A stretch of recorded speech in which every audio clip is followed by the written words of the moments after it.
అబ్బాస్ రెండు జననం Sultan Mohammad Mirza 30 August 1632 Safavid Iran యొక్క 7వ షా 1642 నుండి 1666 వరకు పాలించాడు.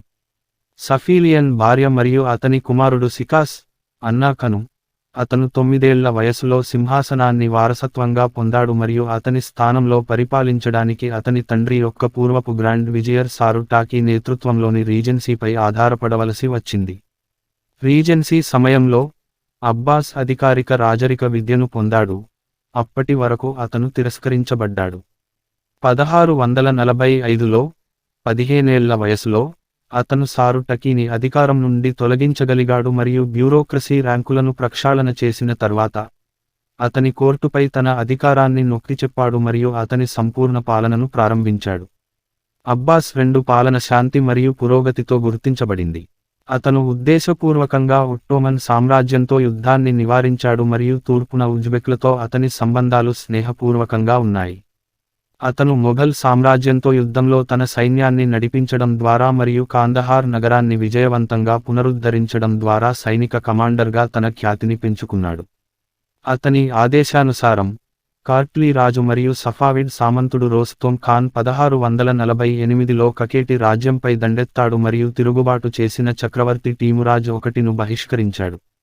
1651లో రష్యా సార్డం మద్దతుతో తన కోల్పోయిన కిరీటాన్ని తిరిగి పొందేందుకు టీమురాజ్ ప్రయత్నించాడు.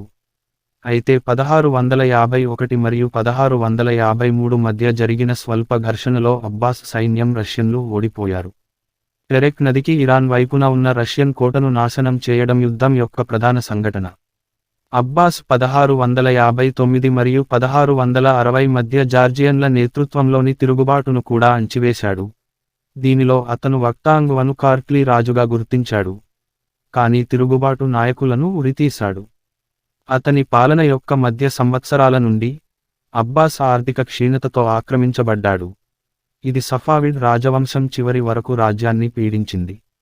ఆదాయాన్ని పెంచుకోవడం కోసం 1654లో అబ్బాస్ విశిష్ట ఆర్థికవేత్త అయిన మహమ్మద్ బేగ్ని నియమించాడు. అయితే ఆర్థిక మాంద్యాన్ని అధిగమించలేకపోయాడు. మహమ్మద్ బేగ్ ప్రయత్నాలు తరచూ ఖజానాకు నష్టం కలిగించాయి. అతను డచ్ ఈస్ట్ ఇండియా కంపెనీ నుండి లంచాలు తీసుకున్నాడు మరియు అతని కుటుంబ సభ్యులను వివిధ స్థానాల్లో నియమించాడు. 1661లో మహమ్మద్ బేగ్ స్థానంలో మీర్జా ముహమ్మద్ కరాకి, బలహీనమైన మరియు అసమర్థమైన నిర్వాహకుడు.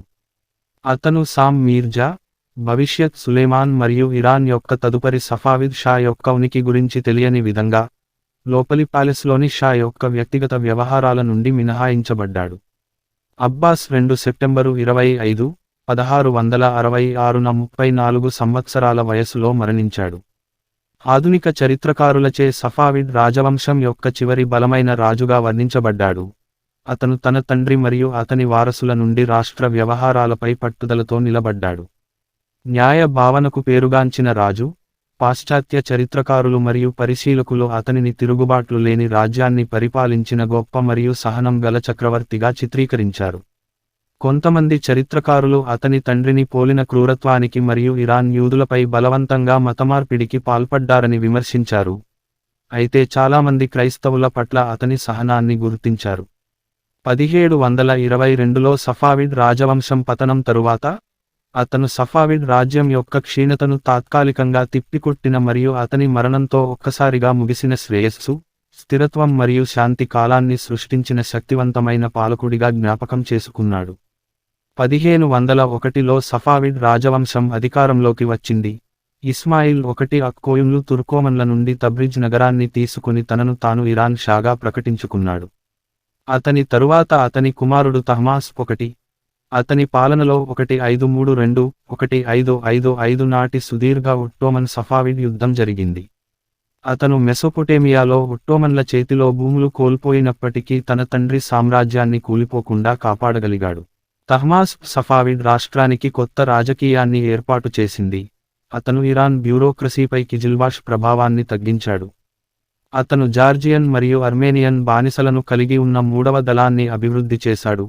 అతను టర్కోమన్ మరియు ఇరానియన్ ప్రభావాన్ని కోర్టులో తగ్గించడానికి కాకసస్ నుండి తీసుకువచ్చాడు.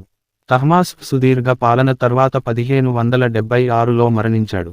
అతను మరణ సమయానికి తన 13 మంది కుమారులలో ఎవరినీ వారసుడిగా ఎన్నుకోలేదు. తద్వారా అంతర్యుద్ధానికి మార్గం సుగమం చేసింది. చివరికి అతని సోదరుడు హైదర్ మీర్జా తొలగించబడిన తర్వాత అతని రెండవ కుమారుడు ఇస్మాయిల్ మెజారిటీ కిజిల్బాష్ తెగల మద్దతుతో రాజు అయ్యాడు. ఇస్మాయిల్ యొక్క పాలన 2 ప్రధాన సంఘటనల ద్వారా నిర్వచించబడింది. ఇరాన్ యొక్క అధికారిక మతంగా సున్నిజంను పునర్నిర్మించే అతని విధానం మరియు అతని మతి స్థిమితం అతనిని చాలా మంది రాజకుటుంబాన్ని చంపడానికి దారితీసింది. అతను 1577లో విషపూరిత నల్లమందు తిన్న తర్వాత కొద్దికాల పాలన తర్వాత మరణించాడు. ఇది అతని సోదరి పారి ఖాన్ ఖనుమ్ మరియు కిజిల్బాష్ నాయకుల కుట్ర. ఇస్మాయిల్ తర్వాత అతని అంధుడైన సోదరుడు మహమ్మద్ కోడబండ. అతని పాలన నిరంతర అస్థిరతతో కొనసాగింది. 1578లో ఒట్టోమన్లు బలహీనపడిన సఫావిడ్ రాష్ట్రంపై యుద్ధం ప్రకటించారు మరియు కాకసస్లోని సఫావిడ్ భూములను స్వాధీనం చేసుకున్నారు మరియు చాలా వరకు అజర్బైజాన్ను స్వాధీనం చేసుకోగలిగారు. మొహమ్మద్ కోడబండ 1587లో అతని చిన్న కుమారుడు అబ్బాస్ చేత పదవీచ్యుతుడయ్యాడు. అబ్బాస్ గొప్ప సైనిక శక్తిని అంచనా వేశాడు. అతని పూర్వీకులు కోల్పోయిన చాలా భూములను తిరిగి పొందాడు మరియు సైనిక బలాన్ని మెరుగుపరచడానికి రూపొందించిన ఫార్వర్డ్ లుకింగ్ విధానాలను అనుసరించాడు. రాష్ట్ర నియంత్రణను కేంద్రీకరించండి మరియు ఇరాన్ యొక్క అంతర్గత మరియు అంతర్జాతీయ వాణిజ్య పరిధిని విస్తరించండి. అతను క్రూరత్వాన్ని న్యాయంతో జతచేశాడు మరియు తన ప్రజలతో సన్నిహితంగా ఉంటూనే తన అధికారానికి బెదిరింపులతో కఠినంగా వ్యవహరించాడు. ఈ లక్షణాలన్నీ చివరికి అతన్ని అబ్బాస్ ది గ్రేట్గా స్టైల్ చేసేలా చేశాయి. అబ్బాస్ పాలనలో సఫావిడ్ సామ్రాజ్యం దాని గొప్ప స్థాయిలో ఉంది. అబ్బాస్ ది గ్రేట్ తర్వాత అతని మనవడు సఫీ అధికారంలోకి వచ్చాడు. ఏకాంత మరియు నిష్క్రియాత్మక పాత్ర. సఫీ తన తాత వదిలిపెట్టిన శక్తి శూన్యతను పూరించలేకపోయాడు. అతని అధికారులు అతని అధికారాన్ని అణగదొక్కారు మరియు రాజ్యంలో నిరంతరం తిరుగుబాట్లు చెలరేగాయి. ఒట్టోమన్ సామ్రాజ్యంతో కొనసాగుతున్న యుద్ధం అబ్బాస్ ది గ్రేట్ పాలనలో ప్రారంభ విజయంతో ప్రారంభమైంది, కానీ ఇరాన్ యొక్క అవమానకరమైన ఓటమి మరియు జుహాబ్ ఒప్పందంతో ముగిసింది. ఇది మెసొపొటేమియాలో ఇరాన్ యొక్క చాలా విజయాలను ఒట్టోమన్లకు తిరిగి ఇచ్చింది. తన అధికారాన్ని నొక్కిచెప్పడానికి సఫీ తన సింహాసనంపై ప్రతి సంభావ్య హక్కుదారుని ప్రక్షాళన చేశాడు. ఇందులో సఫావిడ్ యువరాణుల కుమారులు మరియు అబ్బాస్ ది గ్రేట్ కుమారులు ఉన్నారు. వారు అంధులు మరియు పాలించడానికి అనర్హులు. ప్రక్షాళన రాజ్యం యొక్క ప్రముఖ వ్యక్తుల మరణాలను కూడా చూసింది. సఫీ యొక్క క్రూరత్వానికి ఉదాహరణ ఫిబ్రవరి 20, 1632 రాత్రి జరిగింది. దీనిని బ్లడీ మబాస్ అని కూడా పిలుస్తారు. దీనిలో అతను అంతఃపురానికి చెందిన 40 మంది స్త్రీలను చంపాడు. అతని రక్తపాతం యొక్క చివరి చర్య అతని గ్రాండ్ విజియర్ మీర్జా తలేబ్ ఖాన్ను చంపడం. అతని స్థానంలో మీర్జా మొహమ్మద్ తాకీ ఖాన్ అనే గులాం సైనిక బానిసని నియమించారు. దీనిని సారు తాకి అని పిలుస్తారు. నపుంసకుడుగా సారు టకీకి రాజ అంతఃపురానికి ప్రవేశం ఉంది మరియు షా యొక్క ఉంపుడుగత్తెలతో సంబంధాలను ఏర్పరచుకోవడానికి ఈ సామర్థ్యాన్ని ఉపయోగించాడు. అతను సఫీని ప్రభావితం చేశాడు. ఫార్స్ ప్రావిన్స్ను డెమెస్నే కిరీటానికి తరలించడం ద్వారా రాజ డొమైన్లను పెంచుకోవడానికి అతనిని ఒప్పించాడు. అతను రాజ్యం అంతటా భారీ పన్నులు విధించాడు, ముఖ్యంగా ఇస్ఫహాన్ యొక్క అర్మేనియన్ జనాభాపై మరియు గిలాన్ యొక్క మునుపటి గవర్నర్ ఆదాయ ప్రవాహాలను పరిశోధించాడు. అతను అత్యాశగల వ్యక్తిగా వర్ణించబడ్డాడు మరియు పాశ్చాత్య పరిశీలకులచే లంచాలు తీసుకున్నాడని ఆరోపించబడ్డాడు. 1634లో మరాషి సయ్యద్ శ్రేణిని ఎదుర్కోవడానికి సారు టాకీ తన సోదరుడు మొహమ్మద్ సలేహ్ బేగ్ను మజాందరన్ గవర్నర్గా నియమించాడు. సఫీ పాలన ముగిసే వరకు సారు టాకీ కుటుంబం ప్రావిన్స్ గవర్నర్గా ఉంది. 1642 మే 12న మితిమీరిన మద్యపానం కారణంగా సఫీ మరణించాడు. అతను వారసత్వంగా పొందినప్పుడు ఉన్న దేశం కంటే చిన్న దేశాన్ని విడిచిపెట్టాడు. చరిష్మా లేని బలహీనమైన మనస్తత్వం కలిగిన వ్యక్తి, సఫీ అనేక సమస్యలను వ్యక్తం చేశాడు. తరువాత సఫావిడ్ సామ్రాజ్యం క్షీణించిన సమయంలో అది పీడించింది. వాటిలో ఒకటి రాజకుమారుడిని పాలన కోసం సిద్ధం చేయకపోవడం. అతను సఫావిడ్ బ్యూరోక్రసీలో క్విజిల్బాష్ ప్రభావాన్ని మినహాయించాడు మరియు బదులుగా అతని పాలన యొక్క చివరి దశాబ్దంలో అధికారాన్ని నిర్వహించడానికి ఉంపుడుగత్తెలు, నపుంసకులు మరియు గులాంల కూటమిని అనుమతించాడు. అసెన్షన్ మరియు regency. Dutch east India company (VOC) నివేదిక ప్రకారం సుల్తాన్ మొహమ్మద్ మీర్జా 1632 ఆగస్టు 30న కజ్విన్లో జన్మించాడు. పర్షియా యొక్క సఫీ మరియు అన్నా ఖానుం యొక్క పెద్ద కుమారుడు. అతను రాజా అంతఃపురంలో పెరిగాడు. మహిళలు మరియు నపుంసకులు చుట్టుముట్టారు మరియు రజబ్ అలీ తబ్రీజీ ద్వారా శిక్షణ పొందారు. అతని తల్లి, ఒక సిర్కాసియన్ ఉంపుడుగత్తె, అంతఃపురంలో రాజకీయంగా మాత్రమే గుర్తింపు పొందింది మరియు ఆమె షా యొక్క మగ వారసుడిని ఉత్పత్తి చేసినందున ఇతర పేరులేని ఉంపుడుగత్తెల నుండి తనను తాను వేరు చేసుకుంది. జీన్ చార్డిన్ వంటి యాత్రికులు గమనించినట్లుగా సారు టాకీ అన్నా ఖనుంతో సన్నిహిత సంబంధాన్ని కలిగి ఉన్నాడు. అతను ఏజెంట్ మరియు ఆమెకు నమ్మకస్తుడు, మరియు మహమ్మద్ మీర్జా ఆరోహణ తర్వాత రాజమాత అతని ద్వారా రాజ్యాన్ని పాలించింది. సఫీ మొహమ్మద్ మీర్జా మరియు అతని సోదరులను అంధుడిని చేయాలని కోరుకున్నాడు, కానీ యువరాజులను అంధుడిని చేయడమే పనిగా ఉన్న ఒక నపుంసకుడు యొక్క సానుభూతి కారణంగా మొహమ్మద్ మీర్జా అంధత్వంగా నటించి తన చూపును నిలుపుకున్నాడు. అతను తన తండ్రి పాలన చివరి వరకు ఇలా చేశాడు. ఈ మోసం పాక్షికంగా అతను 10 ఏళ్ల వయస్సులో ఎందుకు నిరక్షరాస్యుడో వివరిస్తుంది. మే 15, 1642న 9.5 సంవత్సరాల వయస్సులో యువరాజు సింహాసనాన్ని అధిరోహించాడు. సఫీ మరణించిన 4 రోజుల తర్వాత మరియు సారు తాకి నిర్వహించిన రాష్ట్ర కౌన్సిల్ సమావేశం తరువాత అతని పట్టాభిషేక కార్యక్రమంలో మొహమ్మద్ మీర్జా అబ్బాస్ అనే రాజరిక పేరును స్వీకరించాడు మరియు మద్య పానీయాల వినియోగంపై నిషేధంతో పాటు 5 లక్షలు టోమన్ల పన్ను మినహాయింపును జారీ చేశాడు. గ్రాండ్ విజియర్ సఫీ పాలనలో ప్రభావవంతమైన జార్జియన్ వ్యక్తి అయిన రుస్తం బెక్ వంటి ప్రత్యర్థులను తొలగించి అధికారంలో తన పట్టును సుస్థిరం చేసుకునేందుకు సజావుగా అధికార మార్పిడిలో తన స్థానాన్ని కొనసాగించాడు. అబ్బాస్ ఇప్పటి వరకు బయటి ప్రపంచం నుండి ఏకాంతంగా ఉన్నాడు. అతని తండ్రి వలె రాజుగా విద్యాభ్యాసం చేయడానికి కజ్విన్కి పంపబడ్డాడు. అతను సాధించిన శీఘ్ర పురోగతి అతనికి మత గ్రంథాలను పరిచయం చేయడానికి వీలు కల్పించింది. అబ్బాస్ వేదాంతశాస్త్రంలో జీవితాంతం ఆసక్తిని పెంచుకున్నాడు. అతను అల్ కాఫీ యొక్క కొత్త పర్షియన్ అనువాదాన్ని చదివిన ఫలితంగా ఇది జరిగి ఉండవచ్చు. తన చదువులతో పాటు వివిధ విషయాలపై షాస్వారీ, విలువిద్య, పోలో మరియు ఇతర గుర్రపు స్వారీ ఆటలను కూడా నేర్చుకున్నాడు.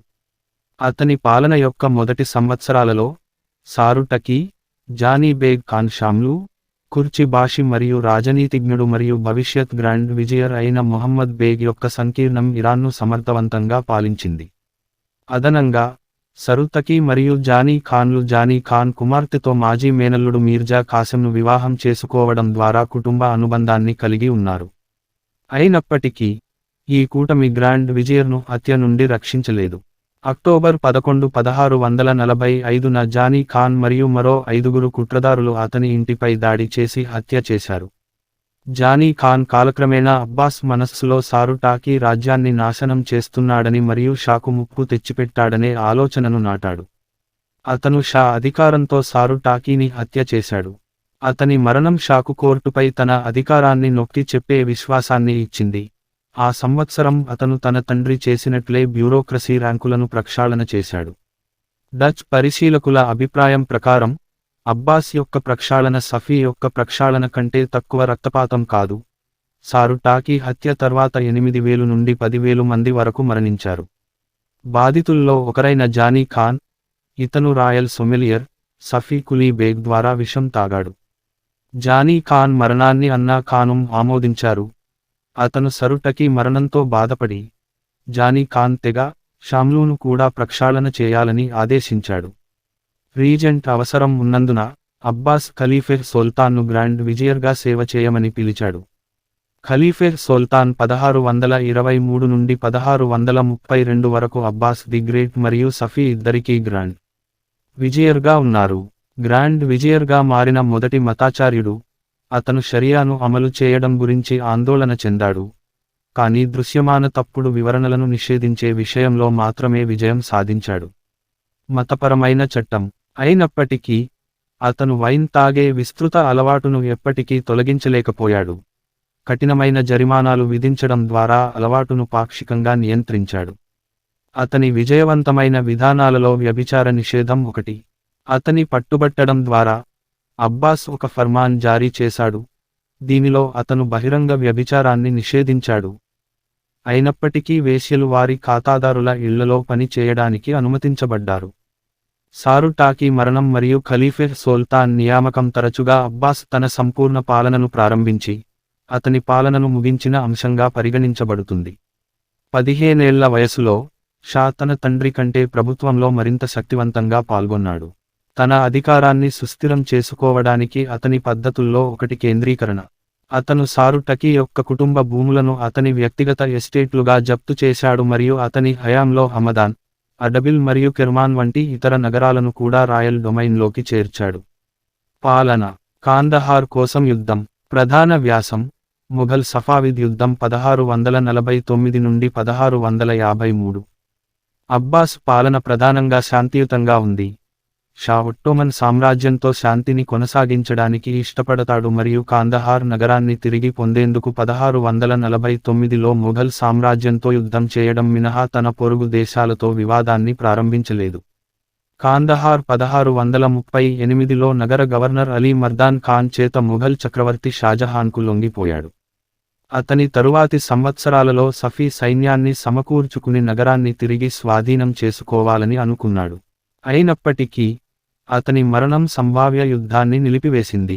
1647 ప్రారంభంలో షాజహాన్ ట్రాన్సోక్సియానాలోకి ప్రవేశించడానికి ప్రయత్నించినప్పుడు అతను సఫావిడ్ కోర్టుకు ఒక రాయబారిని పంపాడు మరియు చర్చల తర్వాత షాజహాన్ తన సైనిక పోరాటాన్ని కొనసాగిస్తున్నప్పుడు కాందహార్పై దాడి చేయకూడదని అబ్బాస్ అంగీకరించాడు. 1648లో పూర్వీకుల తైమూరిడ్ రాజధాని సమర్కండ్ను జయించడంలో షాజహాన్ ఘోరంగా విఫలమయ్యాడు. సంఘటనల అనుకూలమైన పరిణామాన్ని చూసిన కోర్టులోని శక్తివంతమైన వర్గాలు కాందహార్ను తిరిగి స్వాధీనం చేసుకునేందుకు ప్రచారాన్ని ప్రారంభించమని అబ్బాస్ను ప్రోత్సహించాయి. అబ్బాస్ తక్షణమే 50,000 మంది సైనికులకు నాయకత్వం వహించాడు మరియు ఆఫ్ఘనిస్తాన్ మీదుగా కాందహార్ వైపు కవాతు చేశాడు. షా సైన్యం జనవరి 1649లో నగర శివార్లకు చేరుకుంది మరియు 2 నెలల పోరాటం తర్వాత నగరం యొక్క బలమైన ప్రాంతాలను మరియు దాని చుట్టుపక్కల ప్రాంతాలను స్వాధీనం చేసుకుంది.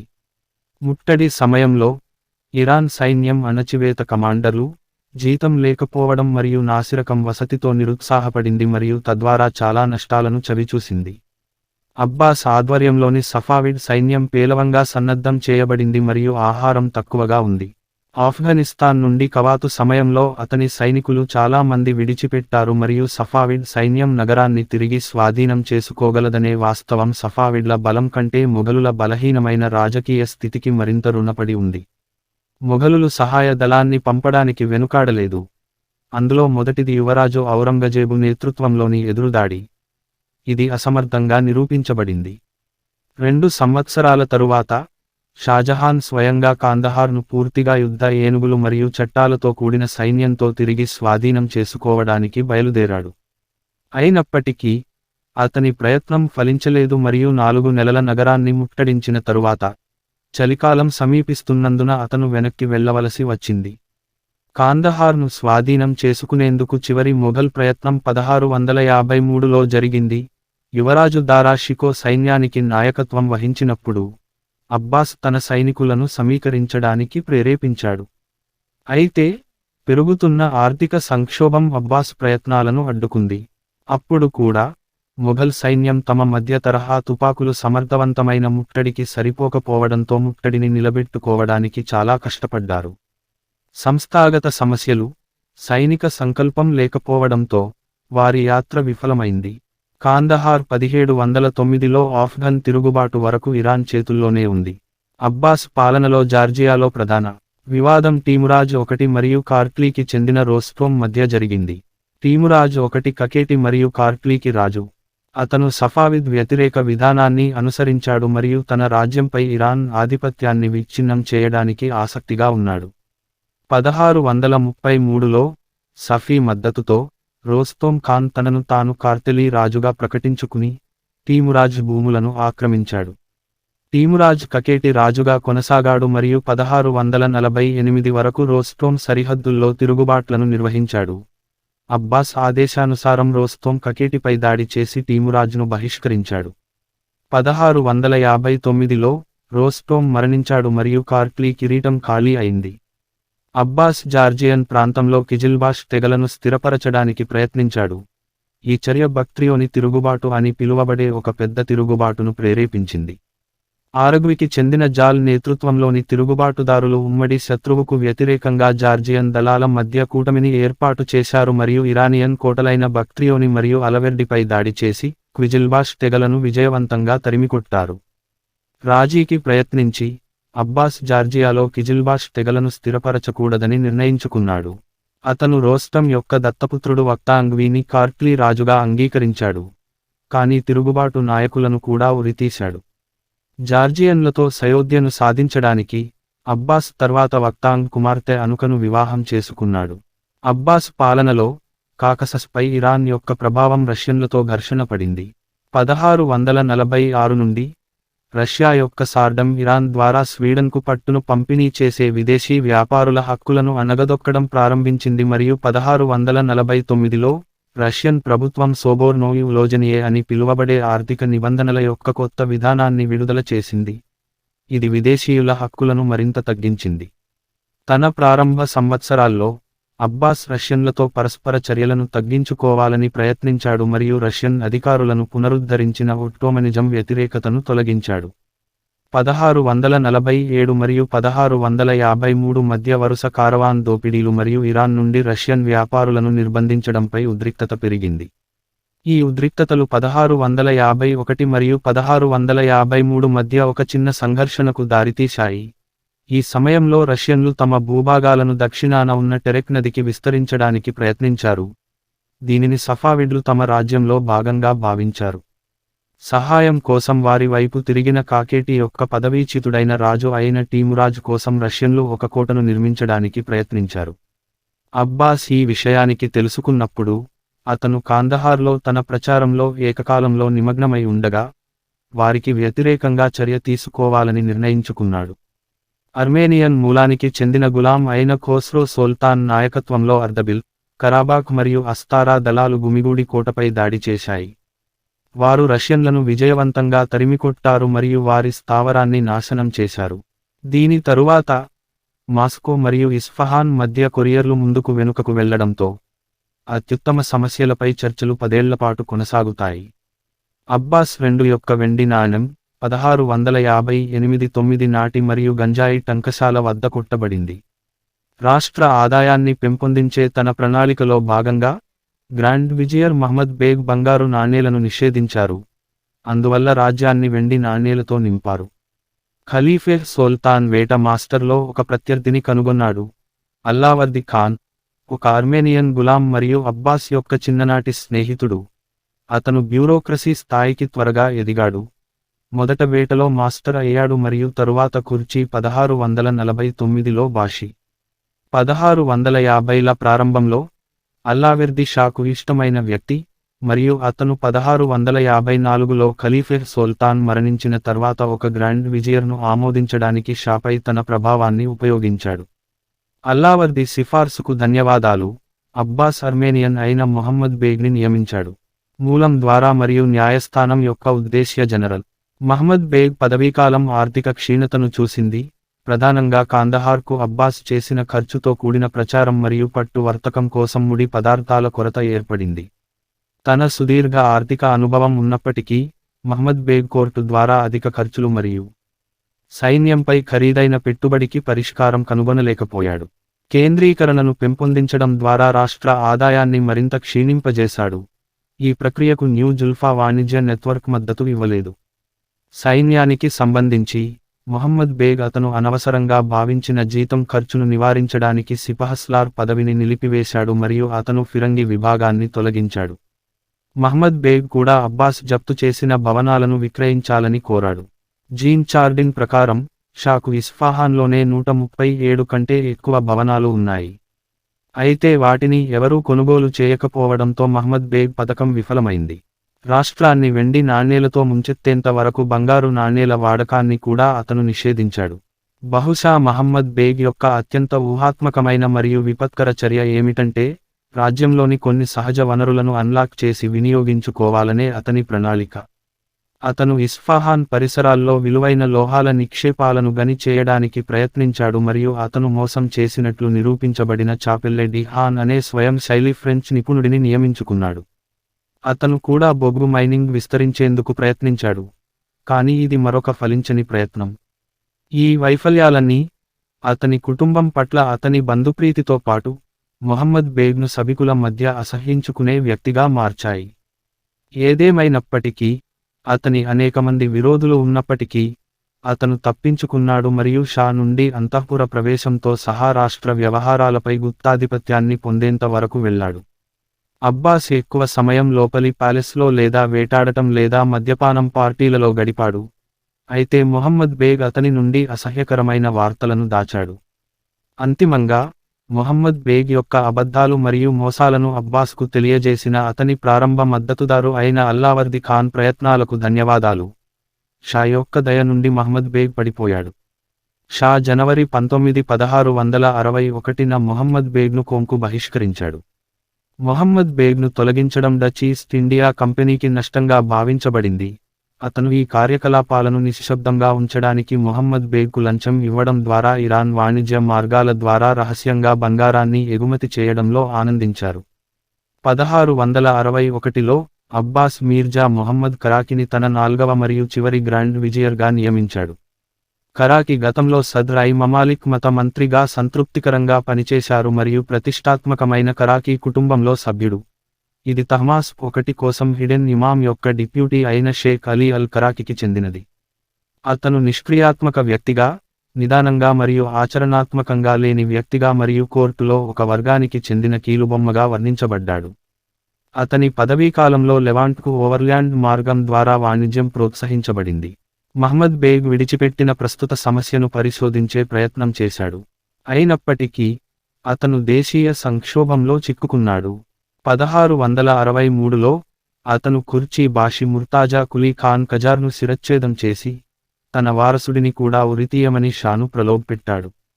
మొత్తం మీద, కరాకి తన పూర్వీకుల కంటే షాపై తక్కువ ప్రభావాన్ని కలిగి ఉన్నాడు. అతని పదవీకాలంలో, అబ్బాస్ లోపలి ప్యాలెస్లో ఎక్కువ సమయం గడిపాడు మరియు గ్రాండ్ విజియర్కు తన వ్యక్తిగత వ్యవహారాల గురించి తెలియకుండా ఉంచాడు. షాకు సామ్ మీర్జా అనే కొడుకు ఉన్నాడని కూడా కరాకీకి తెలియదు. అతని పాలన యొక్క చివరి దశాబ్దంలో, అబ్బాస్ లైంగిక కార్యకలాపాలు మరియు మద్యపాన పార్టీలలో పాల్గొనడానికి రాష్ట్ర వ్యవహారాల నుండి వైదొలిగాడు.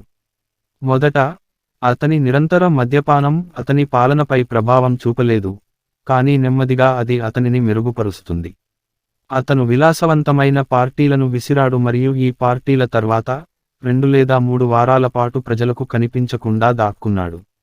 చివరికి, 26 అక్టోబరు 1666న, తన శీతాకాలపు పట్టణమైన బెషహర్లో ఉన్నప్పుడు, అబ్బాస్ 2 సిఫిలిస్ మరియు గొంతు క్యాన్సర్తో సహా వివిధ బలహీనతలు మరియు అనారోగ్యాలతో మరణించాడు.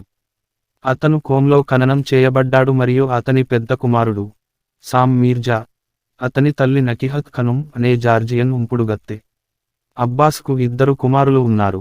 అతను తన చిన్న కొడుకు హంజా మీర్జాకు ప్రాధాన్యత ఇచ్చాడు. అతని తల్లి సర్కాసియన్ ఉంపుడుగత్తె. అబ్బాస్ 2 పాలన షియాయేతరుల చికిత్సకు సంబంధించి గొప్ప వైరుధ్యాన్ని చూపుతుంది. అతను షియా న్యాయశాస్త్ర రచనలను పర్షియన్ భాషలోకి అనువదించడానికి నియమించాడు మరియు ఈ పన్నులపై ఉలమాలను సంప్రదించాడు. అతను తన కాలంలోని ప్రఖ్యాత షియా పండితులైన మొహ్సెన్ ఫైజ్ కషానీ, మొహమ్మద్ బగేర్ సబ్జవరీ మరియు మొహమ్మద్ టాకీ మజ్లేసి మొహమ్మద్ బాకర్ మజ్లేసి తండ్రి వంటి వారితో స్నేహపూర్వక సంబంధాలను కొనసాగించాడు. అయినప్పటికీ, అతను ఉత్సాహపూరితమైన షియా కాదు. షా తన పూర్వీకుల సూఫీ క్రమం, సఫావియాకు నివాళులర్పించారు, ఆర్డర్ యొక్క అత్యంత పవిత్రమైన నగరమైన అర్దాబిల్లో లాడ్జీలను నిర్మించారు మరియు సూఫీలతో చర్చలు జరిపారు. అయినప్పటికీ, అతని పాలనలో సూఫీల వేధింపులు బాగా పెరిగాయి మరియు మీర్ లావీ మరియు ముహమ్మద్ తాహిర్ కుమ్మీ వంటి షియా పండితులచే సూఫీ వ్యతిరేక రచనల సంఖ్య పెరిగింది. అబూ ముస్లిం, తరచుగా జనాభాలో మెస్సియానిక్ వ్యక్తిగా కనిపించాడు. ఖలీఫిర్ సుల్తాన్ పదవీకాలంలో షియా వ్యాసకర్తలు లక్ష్యంగా చేసుకున్నారు. వారిలో ఒకరు హదీకత్ అల్ షియా రాసిన అహ్మద్ ఇబ్న్ ముహమ్మద్ అర్దబిలి. షియా పండితులు అబ్బాస్ను విడిచిపెట్టలేదు.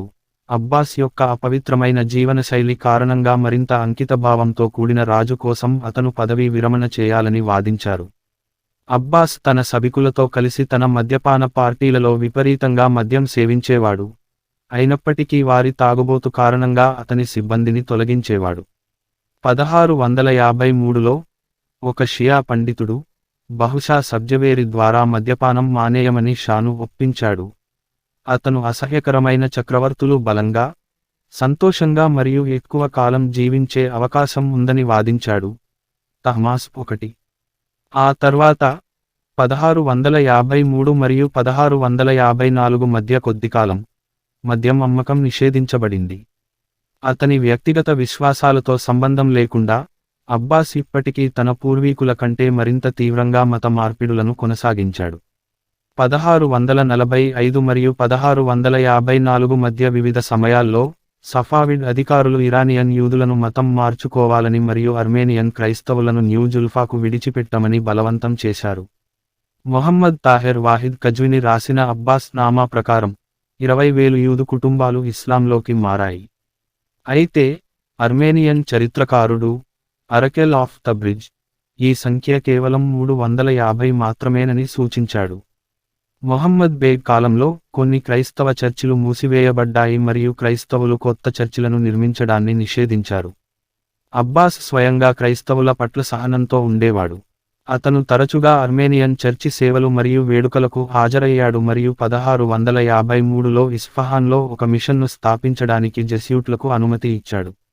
అతను సీనియర్ షియా మతగురువు, ఇస్ఫహాన్లోని షేక్ అల్ ఇస్లాం మరియు రాజ ప్రార్థన నాయకుడిని బోధించడం కోసం తొలగించాడు. క్రైస్తవులకు వ్యతిరేకంగా మరియు కొయ్యపై పడేస్తానని బెదిరించినట్లు కూడా చెప్పబడింది. 1664లో మహమ్మద్ బేగ్ తొలగించబడిన 3 సంవత్సరాల తర్వాత, వాంగ్ కేథ్రల్ మరియు మరో 5 చర్చిల నిర్మాణం పూర్తయింది. అబ్బాస్ II ఆధ్వర్యంలో, ఒట్టోమన్ సామ్రాజ్యంతో శాంతి కారణంగా లేదా ఉమ్మడి ఆర్థిక సంక్షోభం కారణంగా సఫావిడ్ సైన్యం క్షీణించడం ప్రారంభించింది. ఇది మొట్టమొదటగా ప్రావిన్షియల్ కంటెంజెంట్స్లో స్పష్టంగా కనిపించింది మరియు రాజ సైన్యం యొక్క ప్రధాన బృందంలో ఇంకా లేదు. ఇది 1654లో 600 మందితో కూడిన కుర్చీ పదాతిదళం యొక్క చిన్న దళం ద్వారా పెరిగింది మరియు తరువాత 2000 మంది పురుషులకు పెరిగింది. అయితే, కోర్టు యొక్క విపరీత మరియు విలాసవంతమైన జీవనానికి మద్దతునిస్తూ, సైన్యానికి రాజ్యం చెల్లించలేదు. అందువల్ల, సేవ చేస్తున్న సైనికులు పేదలుగా మారారు. యూనిట్ల బలం పడిపోయింది మరియు సఫావిడ్ సైన్యం సైనిక కవాతులకు ఉపయోగపడుతుందని, అయితే యుద్ధానికి ఎటువంటి ఉపయోగం లేదని చెప్పబడింది. అబ్బాస్ II ఉజ్బెక్ రాయబారిని స్వీకరించారు. గుర్తించే శాసనం ఇలా ఉంది: అల్ సుల్తాన్ షా అబ్బాస్ మరియు అక్బర్ ఇబ్న్ హుమాయున్. అయితే ఈ దృశ్యంలో అక్బర్ లేదా మరే ఇతర భారతీయ వ్యక్తి కనిపించలేదు. ఖజార్ యుగానికి చెందిన పెయింటింగ్, సిర్కా 1880. అబ్బాస్ II యొక్క విదేశాంగ విధానం జాగ్రత్తగా మరియు గణించేది. అతని హయాంలో, షిరాజ్ మరియు ఇస్ఫహాన్లలో గతంలో తమ స్థావరాలను ఏర్పాటు చేసుకున్న VOC మరియు ఈస్ట్ ఇండియా కంపెనీ వంటి యూరోపియన్ సముద్ర సంస్థలకు అబ్బాస్ అందించిన ప్రత్యేకాధికారాల ద్వారా మద్దతు లభించింది. డచ్ మరియు ఆంగ్లేయులు బ్రోకేడ్, టఫెటా, వెల్వెట్ మరియు సాటిన్ వంటి వివిధ రకాల పట్టును కొనుగోలు చేశారు మరియు బదులుగా, పెర్షియన్ గల్ఫ్ ద్వారా ఇరాన్కు సుగంధ ద్రవ్యాలు, చక్కెర మరియు వస్త్రాలను దిగుమతి చేసుకున్నారు. కంపెనీల ఉనికి కొన్నిసార్లు సమస్యాత్మకమైనదిగా నిరూపించబడింది. 1645లో VOC పట్టు కొనుగోలు కోసం అననుకూల నిబంధనలుగా భావించిన కారణంగా బందర్ అబ్బాస్ చుట్టూ నౌకాదళ దిగ్బంధనం వేయడానికి ప్రేరేపించబడినప్పుడు దాని గరిష్ట స్థాయి దిగ్బంధనం స్వల్పకాలికం. డచ్లు తమ సొంత వాణిజ్య నష్టాలు మరియు దానితో ముడిపడి ఉన్న ఖర్చుల గురించి జాగ్రత్తగా ఉన్నారు. ఇరాన్ డిమాండ్లకు లొంగిపోయారు. ఆ తర్వాత వారు 1652లో కొత్త పట్టు ఒప్పందాన్ని ముగించారు. ఫ్రెంచ్ ఈస్ట్ ఇండియా కంపెనీ కూడా ఇరాన్తో వాణిజ్య సంబంధాలను నెలకొల్పేందుకు ప్రయత్నించింది. అబ్బాస్ తన మరణానికి కొంతకాలం ముందు జారీ చేసిన ఫర్మాన్లో ఈ వాణిజ్య సంబంధాలకు వ్యతిరేకంగా ఆమోదించాడు. అయితే ప్రస్తుతానికి వాటి నుండి ఏమీ రాలేదు. అబ్బాస్ పాలనలో ఒట్టోమన్ సామ్రాజ్యంతో శాంతియుత సంబంధాలు కొనసాగాయి. అతను తన భూభాగాన్ని విస్తరించడానికి శోధించబడలేదు. ఉదాహరణకు ట్రాన్స్కాకేసియాలో, యుద్ధ ప్రమాదం చాలా తీవ్రంగా ఉంది. టర్కీ సరిహద్దు ప్రావిన్సుల గవర్నర్ ఇరాన్ దాడిని ఆశించి పౌర జనాభాను కూడా ఖాళీ చేయించారు లేదా షా యొక్క బాస్రాలో వారసత్వ పోరాటాన్ని పరిష్కరించడానికి సహాయం కోరింది. ఒట్టోమన్ సుల్తాన్ మెహ్మెద్ I అప్పటికే క్రెటాన్ యుద్ధంలో నిమగ్నమై ఉన్నందున లేదా అతని పాలనలో 1660 ఇస్తాంబుల్ అగ్నిప్రమాదం వంటి అంతర్గత సంక్షోభాల కారణంగా ఒట్టోమన్ల నుండి ఎటువంటి ప్రమాదాలు తలెత్తలేదు. ఇది 2 నాశనమైంది. నగరం యొక్క మూడవ వంతు శాశ్వత శాంతికి సంకేతంగా 1657లో రెండు సామ్రాజ్యాల మధ్య ఒక కొత్త వాణిజ్య ఒప్పందం కుదిరింది. ఇది అనటోలియన్ వాణిజ్య మార్గాల ప్రాముఖ్యతను మరియు భూభాగంలో పట్టు వర్తకంలో అర్మేనియన్ల పాత్రకు మరింత భరోసానిచ్చింది. ఉజ్బెక్లతో సంబంధాలు కూడా శాంతియుతంగా ఉన్నాయి. ఖివా యొక్క కొత్త ఖాన్ అబూ అల్ ఘాజీ బహదూర్ అనేక సంవత్సరాలు ప్రవాసంలో సఫీ ఆస్థానంలో గడిపాడు. అబ్బాస్ అదే సంవత్సరంలో సింహాసనాన్ని అధిష్ఠించాడు. అతను గ్రేటర్ ఖొరాసాన్లోని ఇరాన్ సరిహద్దులను బెదిరించలేదు. ఏది ఏమైనప్పటికీ బుఖారా యొక్క ఖానాటేతో సంబంధాలు ప్రతికూలంగా ఉన్నాయి. అయితే ఈ శత్రుత్వం ఉజ్బెక్స్ దాడులపై ఆధారపడింది కాదు, కానీ బుఖారా యొక్క పాలక రాజవంశంలోని విభేదాలు మరియు ఇరాన్లో ఆశ్రయం పొందుతున్న పారిపోయిన ఖాన్లు. 1646లో నాదర్ మొహమ్మద్ ఖాన్, అప్పటి బుఖారా ఖాన్, అతని కుమారుడు అబ్దల్ అజీజ్ ఖాన్ చేత పదవీచ్యుతుడై మొఘలుల చేతిలో బాల్ఖ్ను కోల్పోయిన తర్వాత యువ అబ్బాస్ ఆస్థానంలో ఆశ్రయం పొందాడు. అబ్బాస్ అతనిని అత్యంత గౌరవంగా చూసుకున్నాడు. అతను అనారోగ్యానికి గురైనప్పుడు అతనికి చికిత్స చేయడానికి తన స్వంత వైద్యుడిని పంపాడు మరియు ప్రతిగా షా అతనిని సందర్శించడానికి వచ్చినప్పుడు మహమ్మద్ ఖాన్ చాలా ఆనందం మరియు మర్యాద చూపించాడు. మొదట్లో షా తన సింహాసనాన్ని తిరిగి పొందేందుకు మొహమ్మద్ ఖాన్కు సైనిక సహాయం అందించాలనుకున్నాడు, కానీ సారు టకీ అతన్ని అడ్డుకున్నాడు. చివరికి ఇరాన్ సహకారంతో మొహమ్మద్ ఖాన్ మరియు అబ్దల్ అజీజ్ సంధి కోసం స్థిరపడ్డారు. అయితే సంధి 1650ల ప్రారంభంలో మరింత కలహాలకు దారితీసింది మరియు మొహమ్మద్ ఖాన్ మళ్లీ ఇస్ఫాహాన్కు పారిపోయాడు. అతను 1653లో మార్గమధ్యంలో మరణించాడు. తరువాత అబ్బాస్ బుఖారాలోని ఉజ్బెక్లతో ఒప్పందాలు కుదుర్చుకున్నాడు మరియు అతని మరణం వరకు ఇరాన్ భూభాగంపై దాడి చేయకుండా వారిని ఉంచాడు. అబ్బాస్ పాలనలో ఇస్ఫహాన్లో కాజు వంతెన భవనం, చెహెల్ సోటౌన్ పూర్తి చేయడం మరియు అలీ కపు విస్తరణ వంటి మరిన్ని నిర్మాణాలు జరిగాయి. ఇస్ఫహాన్లో అతని నిర్మాణం నగరం యొక్క ప్రజారంగాన్ని విస్తరించడానికి దారితీసింది. రాజప్రోత్సాహం మరియు నఖాలీ షాహనామె కథ చెప్పడం రూపంలో ప్రసిద్ధ వినోదాన్ని మిళితం చేస్తూ ఒక సజీవ కాఫీ హౌస్ సంస్కృతిని సృష్టించింది. అతని పాలనలో కళల స్పాన్సర్షిప్ కొనసాగింది, దీని వలన 17వ శతాబ్దం మధ్య నుండి చివరి వరకు కళలు వికసించాయి. పర్షియన్ సూక్ష్మచిత్రం దాని ప్రముఖ వ్యక్తి మొయన్ మొసవ్వెర్ రెజా అబ్బాసి విద్యార్థితో వైవిధ్యం యొక్క కొత్త శిఖరాలకు చేరుకుంది. అతను షానామెహ్ యొక్క కనీసం 5 మాన్యుస్క్రిప్ట్లకు సహకరించాడు మరియు అతని సింగిల్ పేజీ దృష్టాంతాలకు ప్రసిద్ధి చెందాడు. ఈ యుగంలో సాంప్రదాయ సూక్ష్మచిత్రాల కోసం జనాదరణ పొందిన డిమాండ్ కూడా బలంగా ఉంది. అఫ్జల్ అల్ హుసైనీ మరియు మాలిక్ హుసేన్ ఇస్ఫాహానీ వంటి చిత్రకారులు షాహనామె కోసం రచనలు మరియు వైన్ మరియు పండ్ల సీసాలతో కూర్చున్న యువకుల చిత్రాలను కూడా రూపొందించారు. అబ్బాస్ డచ్ చిత్రకారులను నియమించుకున్నాడు మరియు వారి క్రింద చిత్రలేఖనాన్ని అభ్యసించాడు. అయితే అతను ఫరంగి సాజీ లేదా యూరోపియన్ పెయింటింగ్ శైలిలో చిత్రించిన ఇరానియన్ చిత్రకారులకు కూడా మద్దతు ఇచ్చాడు. అబ్బాస్ యొక్క ఇద్దరు ఆస్థాన కళాకారులు, మొహమ్మద్ జమాన్ మరియు అలిక్లీ జబ్బాదర్, యూరోపియన్ పెయింటింగ్ శైలిచే ప్రభావితమయ్యారు మరియు దానిని కాపీ చేయడానికి లేదా పాశ్చాత్య శైలిలో సాంప్రదాయ ఇరానియన్ ఇతివృత్తాలను ప్రదర్శించడానికి ప్రయత్నించారు. అబ్బాస్ స్వయంగా యూరోపియన్ పెయింటింగ్స్ పట్ల ఆకర్షితుడయ్యాడు. అతను తదుపరి శిక్షణ కోసం ఇరానియన్ చిత్రకారుల బృందాన్ని యూరప్కు పంపాడు. వారిలో మహ్మద్ జమాన్ కూడా రోమ్లో 2 లేదా 3 సంవత్సరాలు గడిపాడు. అబ్బాస్ II యొక్క పాలన యొక్క కళాఖండం చెహెల్ సోటౌన్ వాల్ పెయింటింగ్స్, నవరూజ్ ఉత్సవాల కోసం ఉద్దేశించిన ప్యాలెస్, చెహెల్ సోటూన్ యొక్క వాల్ పెయింటింగ్లు ప్యాలెస్ అలంకరణ కార్యక్రమంలో అత్యంత ముఖ్యమైన భాగంగా ఉన్నాయి. అవి తరచుగా చారిత్రక దృశ్యాలను వర్ణిస్తాయి. ఇస్మాయిల్ I మరియు ముహమ్మద్ షైబానీ మధ్య మార్ యుద్ధం. తహమాస్ప్ I మొఘల్ చక్రవర్తి హుమాయున్ను కలుసుకోవడం. అబ్బాస్ I మరియు వాలి ముహమ్మద్ ఖాన్, బుఖారా యొక్క ఖాన్, మరియు నాదర్ మొహమ్మద్ ఖాన్తో కలిసి అబ్బాస్ II పెయింటింగ్. ఆర్థిక క్షీణత ఉన్నప్పటికీ అబ్బాస్ హయాంలో ఇరాన్ సిరామిక్స్ ఉత్పత్తి కూడా వేగంగా కొనసాగింది. చైనీస్ ప్రభావం ఫలితంగా 1640 మరియు 1650ల మధ్య కాలంలో చైనా నుండి వచ్చిన పింగాణీకి అనుగుణంగా సిరామిక్స్ నీలం తెలుపు నేపథ్యంగా మారాయి. ప్రధానంగా కెర్మాన్ వర్క్షాప్లలో తయారు చేయబడిన ఈ సిరామిక్స్ 1643-1645లో మింగ్ రాజవంశం పతనం తరువాత చైనీస్ పింగాణీకి ప్రత్యామ్నాయాలను వెతుకుతున్న బందర్ అబ్బాస్లోని డచ్ మరియు ఇంగ్లీష్ వ్యాపారుల దృష్టిని ఆకర్షించడానికి తగిన నాణ్యతను కలిగి ఉన్నాయి. 1683 సిరామిక్స్తో పాటు ఇస్ఫాహాన్ మరియు కషన్లతో పాటుగా కెర్మాన్, పెర్షియన్ కార్పెట్ పరిశ్రమకు కేంద్రంగా కొనసాగింది. ఇరానియన్ కోర్టు మరియు నాన్ కోర్ట్ మార్కెట్ల కోసం బంగారం మరియు వెండి బ్రోకేడ్తో పట్టులో తివాచీలను ఉత్పత్తి చేస్తుంది. పాశ్చాత్య పరిశీలకులు తరచుగా అబ్బాస్ II యొక్క వ్యక్తిత్వాన్ని అనుకూలమైన పదాలలో చిత్రీకరించారు. అతను స్నేహితులు మరియు అపరిచితుల పట్ల ఉదారంగా ఉండేవాడు, ముఖ్యంగా తన కేరింత పార్టీలలో.